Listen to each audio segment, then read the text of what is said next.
অনেকে মনে করেন সারা বিশ্বের মুসলিমদের একসাথে রোজা ও ঈদ পালন করা জরুরি।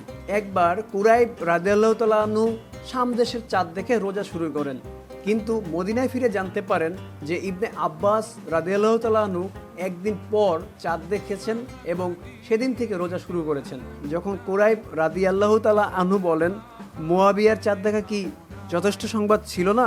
ইবনে আব্বাস রাদিয়াল্লাহু তাআলা আনহু উত্তর দেন, না, আল্লাহর রাসূল আমাদের এমনটাই শিক্ষা দিয়েছেন।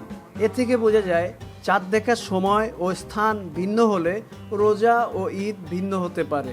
যেমন ফজরের সময় এবং ইফতারের সময় বিশ্বজুড়ে ভিন্ন হয়, তেমনি ঈদও একদিনে না হওয়া স্বাভাবিক।